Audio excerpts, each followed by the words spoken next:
Hello students, हम लोग शुरू करने जा रहे हैं chapter number 9 some applications of trigonometry. तो ट्रिग्नोमेट्री रेशियोज़ की क्या उपयोगिता है, ये इसी एक्सरसाइज में बताया गया है। तो इस एक्सरसाइज को करने से पहले हम जो मेन ट्रिग्नोमेट्री रेशियोज़ हैं 3 उन्हीं का यूज़ करेंगे।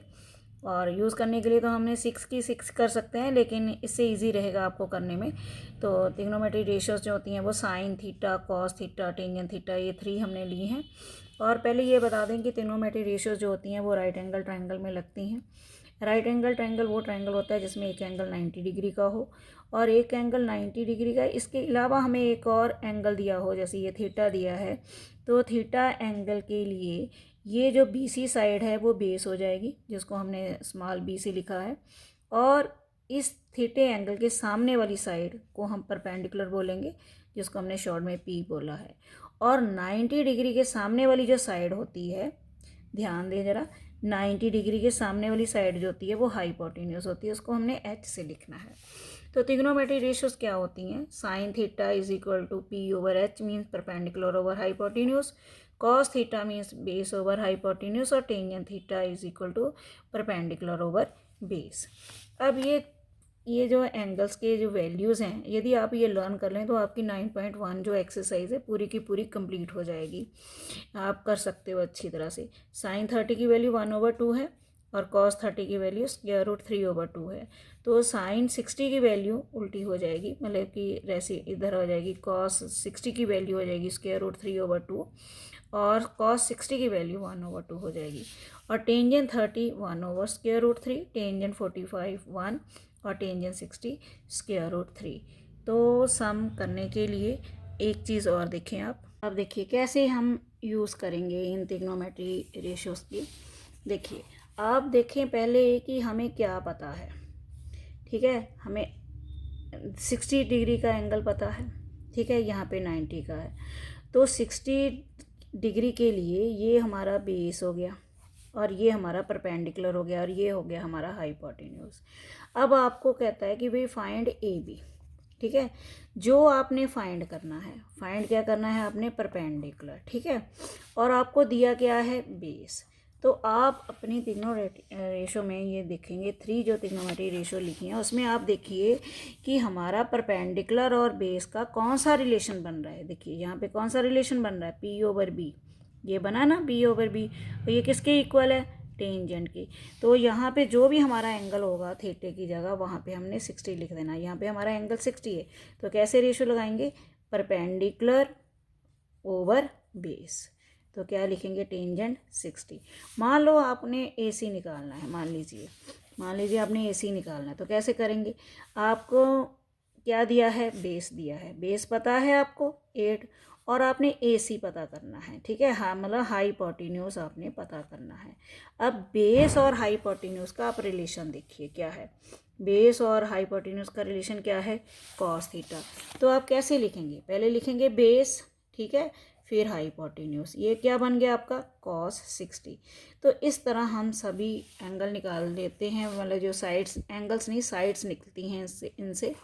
और ये चीज़ आप देखें, ध्यान दें कि आपको जो चीज़ दी हुई है और जो चीज़ निकालनी है उसका रिलेशन इसके साथ मैच कर लें और फिर आप सम करें। अब देखिए 9.1 का first some.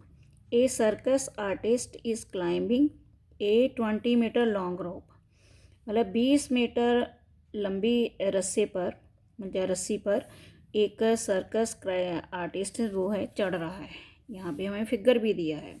Which is tightly stretched, जो कि बहुत टाइटली खींची हुई है, मतलब कि, और टाइड फ्रॉम द टॉप, और टॉप से वर्टिकल पोल है, ये AB पोल है ले लिया हमने, ये AB पोल्स के ऊपर से ये खींच कर ग्राउंड तक बांधी गई है रस्सी। तो ये हमारी रोप हो गई, ठीक है, और ये ग्राउंड हो गई, और ये हमारा क्या हो गया? पोल। तो हम क्या करेंगे? लेट करेंगे पहले। AB इज़ ए पोल और AC is a rope.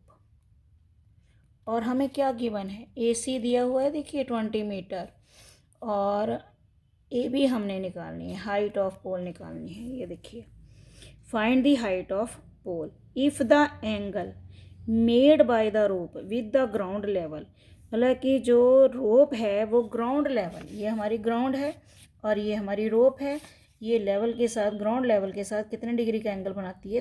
30 degree का। मतलब एंगल जो सी है वो हमें दिया हुआ है कितने डिग्री का? 30 डिग्री का। अब स्टूडेंट्स आप देखिए, ए बी हमने फाइंड करना है, ठीक है। ए बी मतलब परपेंडिकुलर, और गिवन क्या है? हाइपोटेन्यूज। अब हमारा परपेंडिकुलर और हाइपोटेन्यूज का जो रिलेशन है वो क्या है? साइन है, ठीक है। तो हम पहले क्या लिखेंगे? परपेंडिकुलर लिखेंगे, क्योंकि हमने ये इसी रेशो का यूज़ करना है, चाहे हमें गिवन हमने कुछ भी हमें दिया है या निकालना है हमने, ठीक है। तो परपेंडिकुलर की जगह हम लिखेंगे ए बी, पहले ट्राइंगल ले लेंगे, triangle in A B C. तो ए बी हम ऊपर लिखेंगे और नीचे क्या लिखेंगे? ए सी।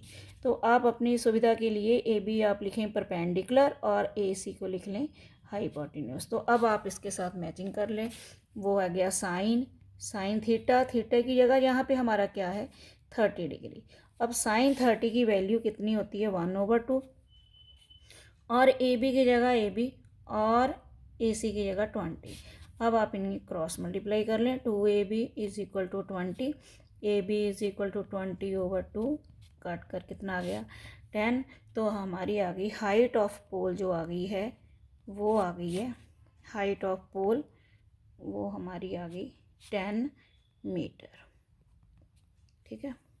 अब देखिए second sum, a tree breaks due to storm के कारण एक पेड़ जो है टूट जाता है, and the broken bends so that the top of the tree touches the ground, कि जो ट्री का जो टॉप है वो टच करना शुरू कर देता है ग्राउंड को और एंगल बनाता है 30 डिग्री विद इट। पहले इतने सम की हम देखते हैं, फिगर बनाते हैं।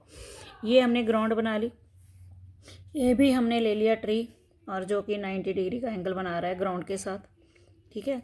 यहाँ से टूट गया, हमने लेट कर लिया कि सी पॉइंट से वो टूट कर ये जो पॉइंट है ए सी जो है वो यहाँ पे गिर गई इस तरह, और इस पॉइंट का जो इस ए पॉइंट है उसका मैंने नाम दे दिया यहाँ पे ए डैश, ठीक है। और यहाँ पे पेड़ गिर गया।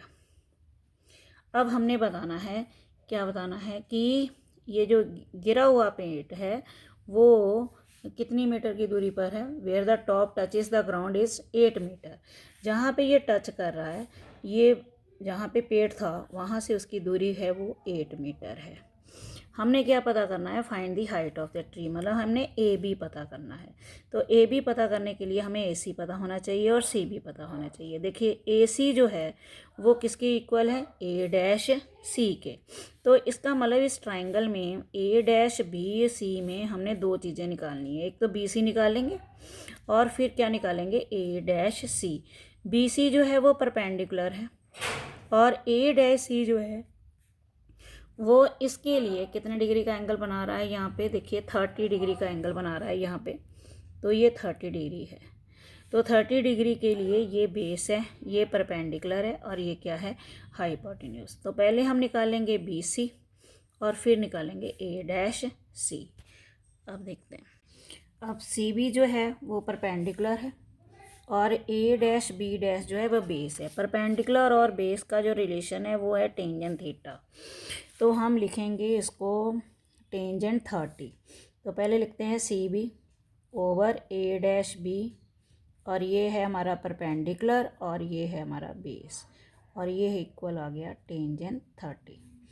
अब सी बी तो पता नहीं है हमें, और A B A dash B dash जो है ए डैश बी जो है 8 है, और टेंजेंट 30 की वैल्यू देखिए 1/√3, ठीक है।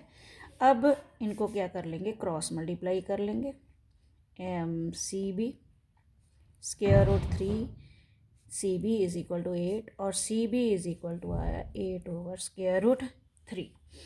ये हमारी आ गई फर्स्ट इक्वेशन। अब हमने निकालना है ए डैश सी। अब ये है सी बी, फिर ले लेते हैं, सी बी भी ले सकते हैं, ए डैश बी भी ले सकते हैं। सी बी जो है वो फ्रैक्शन में आई है इसलिए थोड़ी सी मुश्किल हो जाएगी, तो हम लेते हैं बेस ओवर हाइपोटेन्यूज। अब ये है हमारा बेस और ये है हमारा हाइपोटेन्यूज। ठीक है, ये है कॉस थीटा।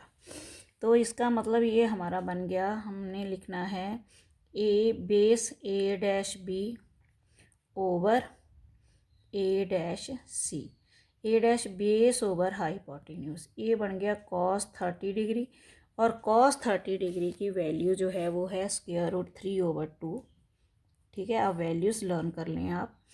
और ये तो ए डैश बी डैश जो है वो 8 है, और ए डैश जो सी है वो हमने फाइंड करना है।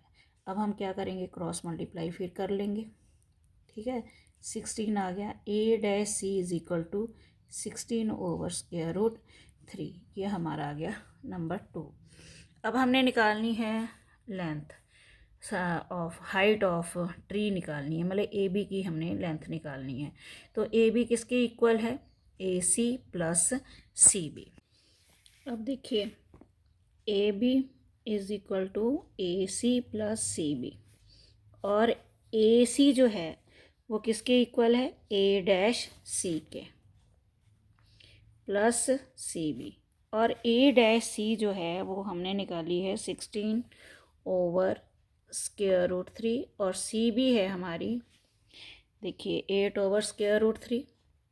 अब इनका एलसीएम ले लेंगे, 16 + 8 आया 24/√3। अब इसको रैशनलाइज़ करेंगे, जब भी स्क्वायर रूट नीचे आ जाए इस तरह तो इसको रैशनलाइज़ कर लेंगे। √3 से ऊपर मल्टीप्लाई √3 से नीचे, 24 √3/3 ये कैंसिल हो गए, तो ये आ गया 8 √3 मीटर। तो हाइट ऑफ ट्री जो आ गई है हमारी वो आ गई है 8 √3 मीटर।